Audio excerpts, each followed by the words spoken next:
Hi there, welcome back. Today is honestly one of those days in the game where I really just have to take a step back and say, you know what? It's been quite a long ride where we have had very mid exchanges, mid sort of event rewards and everything, but today we can be very excited because finally the Gullit exchange, after much anticipation, has made its way into the game. Today we'll talk about every single condition, how much does it cost, and finally the big and the important question: should you actually complete this exchange? Just like the Zarzinho ones we answered, and will I personally be completing the exchange? But first, before anything, you have to understand that this exchange works in the same mechanism as the Zarzinho one, whereby unless you complete all the packs starting from pack 1 all the way through to pack 8 and claim all these individual tokens, the Gullit tokens, you will not be able to do the exchange and claim the final player at the end.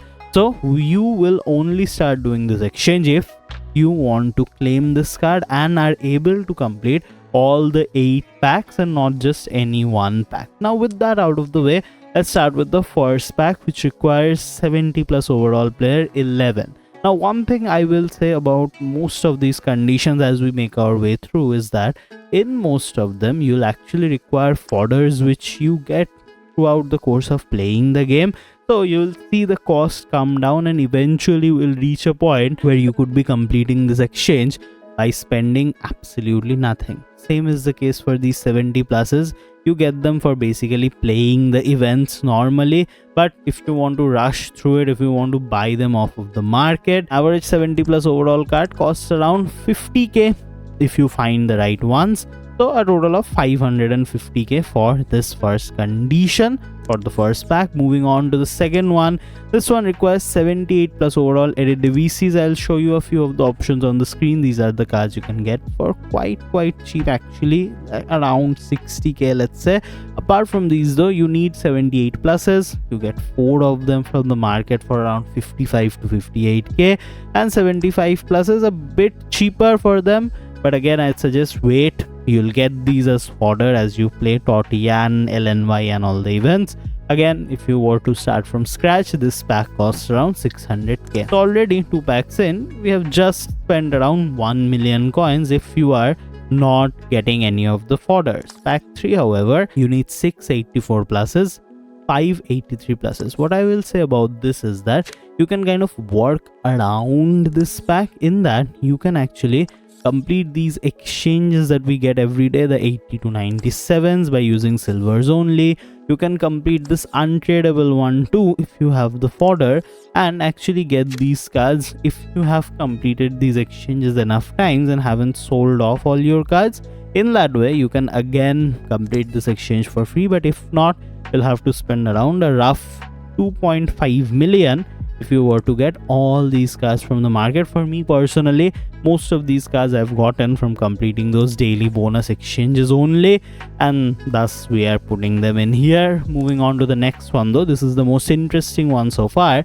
You need 187, 384 pluses, 582 pluses, these are the normal ones, and you need 186 plus overall Milan player. Now you can go 2 ways with this. First of all, go into the market, filter by Milan and get that player, but a much easier way to do this, and I feel like this is why they chose the player of the month this time around, is to do this Pulisic exchange. He is a Milan player, he is a 89, and you can just complete this exchange simply by putting in very cheap fodder. This card does not cost you anything because you need one American player, you need 383 pluses, 185, and simply put that card in that exchange. Do not buy that card, you don't need to. And even if you did buy this card, this exchange would only cost you around 2.5 million coin as well. So it is not really adding up that much. Save your coins on Pulisic though, it's not worth getting him. Step 5, however, you have to get some cards, probably 387s, 485s, 483s. This exchange costs a rough value of around 5 million if you do not have any fodder. Now one thing to remember, when you complete each of these exchanges, you do get some base packs back, and the loop basically will be that each time you get a base pack, you get some cards, you'll feed them back into this 80 to 97, and you'll get some more fodders back in order to do the later exchanges as well.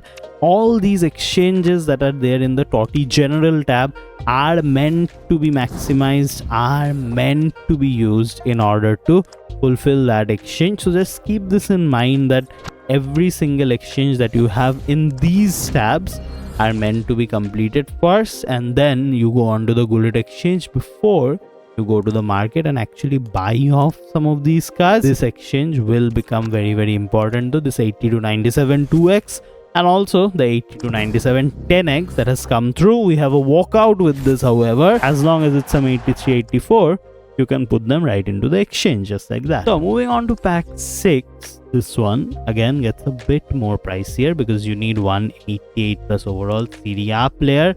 Hopefully you have some of these Keens and Kostic from the rivals. If not, it'll cost you around 1.15 million, just that one card.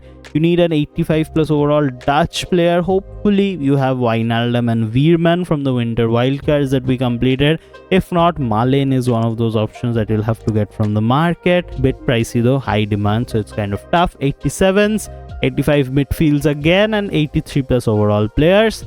Total cost is 5 million if you have none of these cards, and again if you have some of them, it will come down to around 3 million as well. Final two we are jumping through. This one is the priciest one if you do not have 88 plus fodder though.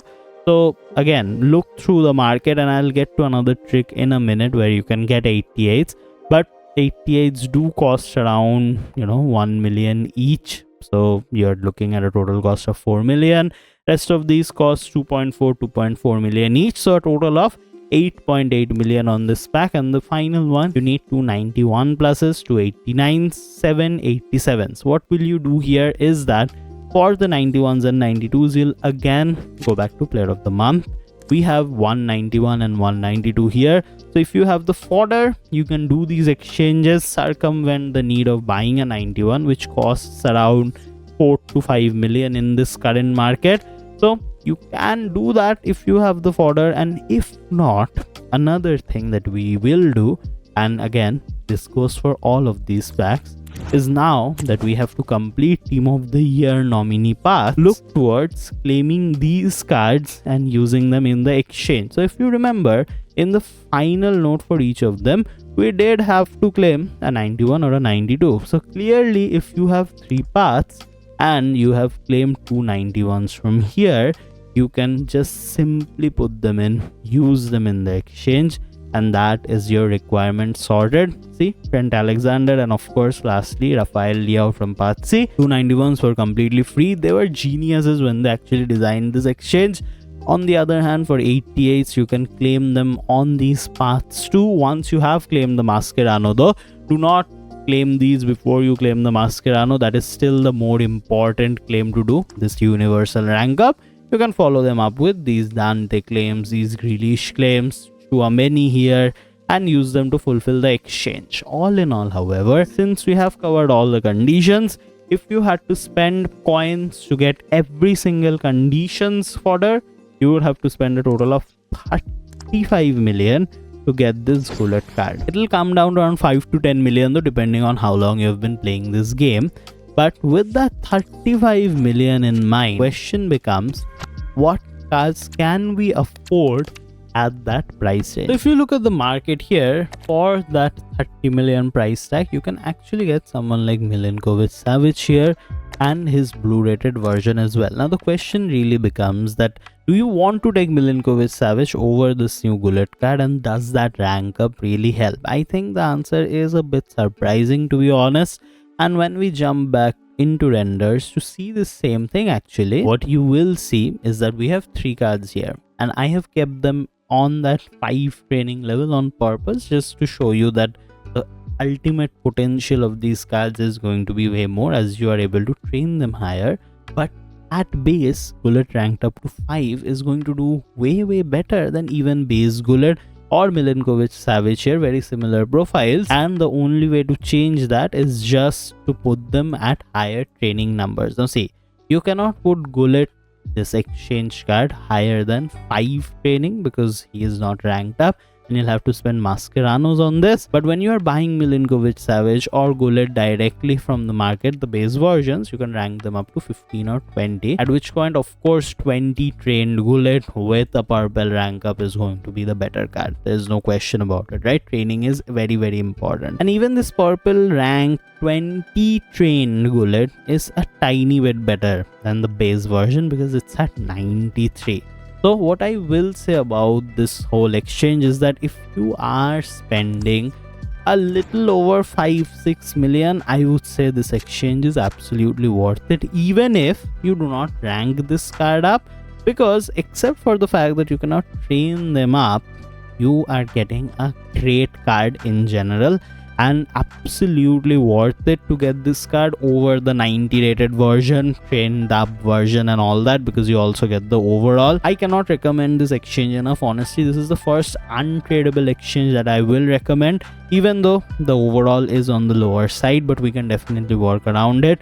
Great card. You can even spend 1 or 2 Mascherano's in this. I know I'm saying this from the perspective of, Mascherano's can go for 50 million each if you rank them up, but trust me, this is a card you'll be playing for a long time. I am personally even considering doing this exchange for my, free-to-play account that I use for head-to-head matches. But with that, we will end today's video. I know this exchange does take up a lot of time, but speaking of the other things like the mixed version player, what I'll say before ending the video is that if you have cards already, you might want to do this exchange. But what I will say is that this week's 96 to 97 is a much better exchange that is coming through. So if you want to invest though, I wouldn't say invest in 90 rated cards now. Rather, I'd say save your coins for the 97 rated, whatever condition comes in. As always, thanks for watching. I will catch you in another video. Bye bye.